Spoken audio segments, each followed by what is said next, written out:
নওদায় হচ্ছেটা কি? শাসক শিবিরের কাণ্ড দেখে হাসি ধরে রাখতে পারছেন না হুমায়ুন কবির। তৃণমূলের গদ্দার বলে হুমায়ুন কবিরকে চ্যালেঞ্জ ছুড়ে দিয়ে একেবারে লেজে গোবরে কাণ্ড। তবে কি গোষ্ঠী কোন্দল কাটায় নওদা হাতছাড়া হতে চলেছে তৃণমূলের?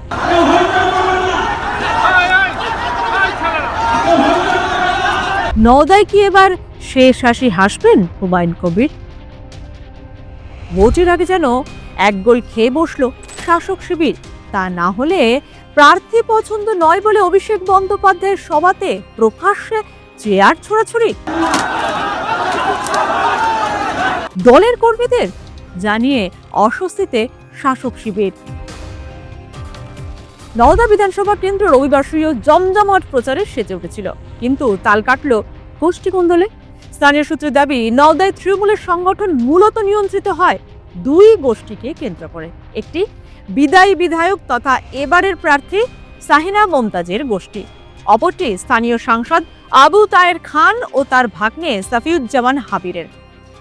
নওদায় তৃণমূলের ব্লক সভাপতি হাবিব রবিবার দুপুরে তৃণমূলের সর্বভারতীয় সাধারণ সম্পাদক অভিষেক বন্দ্যোপাধ্যায় সভাস্থলে পৌঁছানোর আগে থেকেই দলীয় কর্মী সমর্থকদের ভিড় জমতে শুরু করেছিল। সেই সময় সামনের দিকে কোন গোষ্ঠীর কর্মী সমর্থকরা বসবে তা নিয়ে শুরু হয় দ্বন্দ্ব।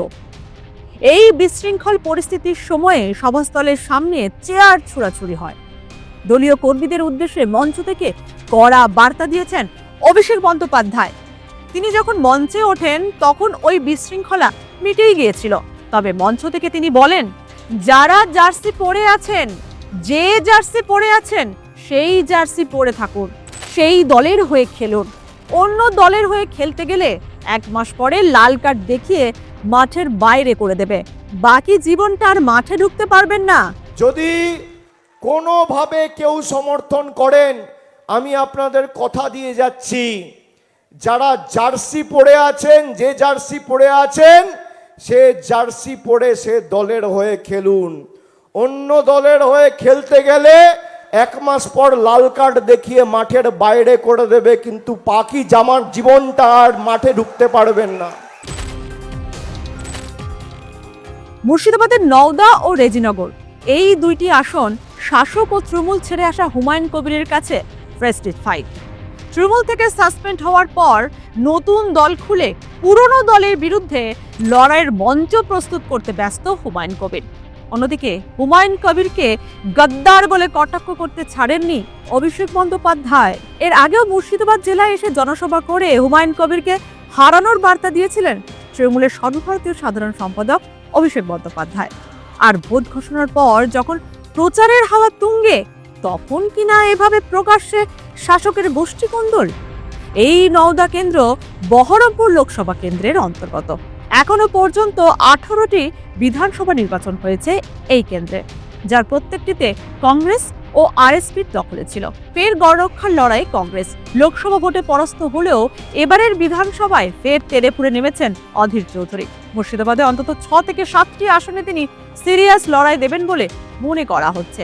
আবার ভোটের আগে তৃণমূল ছেড়ে বেরিয়ে গেছেন হুমায়ুন কবির। নওদা ও রেজিনগরে প্রার্থী হয়েছেন হুমায়ুন কবির।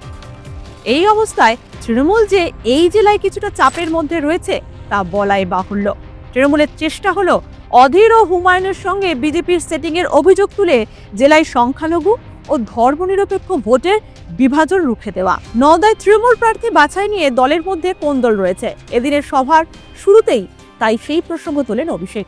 সেই সঙ্গে বলেন, কারো যদি প্রার্থী পছন্দ না হয় মনে করবেন অভিষেক বন্দ্যোপাধ্যায় প্রার্থী, কিন্তু বিশৃঙ্খলা বরদাস্ত করব না, দল কঠোর ব্যবস্থা নেবে। যদি কেউ ভাবে বিশৃঙ্খলা করব দলকে চাপে রাখার জন্য, আপনাদের কিন্তু দল ক্ষমা করবে না। আমি সবাইকে ওয়ার্নিং দিয়ে যাচ্ছি, আমার ব্যক্তিগতভাবে পছন্দ অপছন্দর ব্যাপার নয়। আমি হাবিবকে বলেছি, ব্লক যেমন দায়িত্ব নিয়ে হাবিব করত, ব্লক দায়িত্ব নিয়ে হাবিবই করবে। এই 10টা অঞ্চলের দায়িত্ব হাবিবের, আপনাদের সবার। আর কারোর যদি কোথাও মনে হয় যে আমার সাথে প্রার্থীর একটা মনোমালিন্য হয়েছে, আপনি ধরে নেবেন নওদা থেকে প্রার্থী অভিষেক বন্দ্যোপাধ্যায় ভোট আমার হয়ে করবে।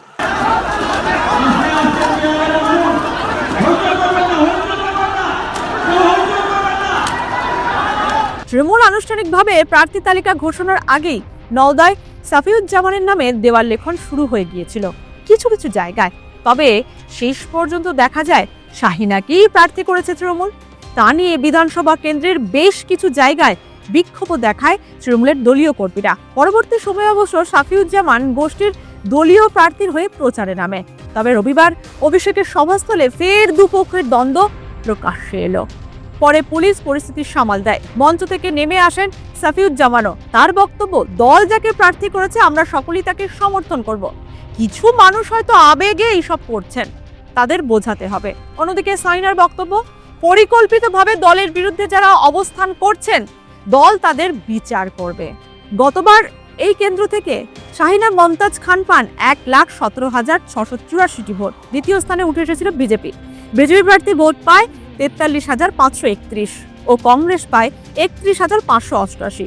এখন দেখার এই কেন্দ্রে হুমায়ুন কবিরের দল কতটা বেগ দেয় শাসক দলকে। জোরে বলো জয় বাংলা, জয় বাংলা, জয় বাংলা, জয় বাংলা। অনেক অনেক ধন্যবাদ, নমস্কার।